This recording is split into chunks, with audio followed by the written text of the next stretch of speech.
We are tracking this weather impact alert, high winds across the area as well as those thunderstorms. We are getting reports of damage, of trees down, of fires. So we're going to get right to Blake Hansen, meteorologist, to tell us the latest with these winds because we know there are some bad spots out there, Blake. Yeah, some pockets of strong winds rolling through West Michigan. And really, this isn't thunderstorm related. These strong winds that have come through over the last hour, this is on the back edge of some weakening showers that just came through our neck of the woods. Real quick, 13 weather ball is blinking blue. Much cooler temperatures are in view not only tomorrow but the rest of the week, and we still have additional thunderstorms in sight later this evening into a chunk of tonight. 13 weather ball brought to you by Countryside Greenhouse of Allendale. Winds have really ramped up over the past 2 hours. We've had wind gusts in excess of 40, 50, even in some spots 60 miles per hour. This is the view out of our reporting airports, the data being shown here.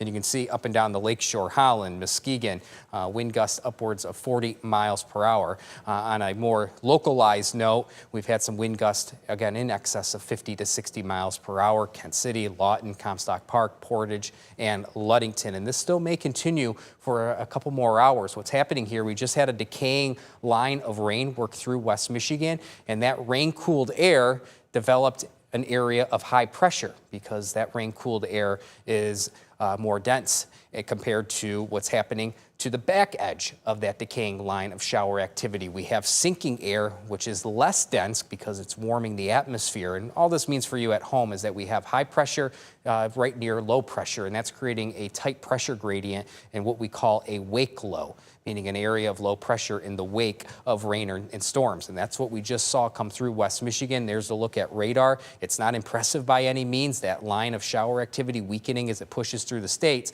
but on the back edge of that shower activity, that's where we're seeing these strong winds take over, and also why the National Weather Service has opted to issue a few severe thunderstorm warnings despite an absence of any severe weather or any thunderstorm activity at all. Kent County still under a severe thunderstorm warning until 6 o'clock, and then parts of Berry, Eaton into Calhoun County, the severe thunderstorm warnings until 6:30 in the way of strong winds upwards of 60 miles per hour. We've had numerous reports of tree damage, even power lines down, stretching from Kent County back to places at the lakeshore, specifically in Ottawa County, in Grand Haven, Port Sheldon. That area has dealt with numerous reports of trees down and power outages. The winds will likely continue in some capacity this evening. Those pockets of strong wind, something we'll still have to keep an eye on over the coming hours before we see the wind somewhat relax. It will remain breezy tonight into tomorrow, but these strong winds, the magnitude we've seen over the last couple hours,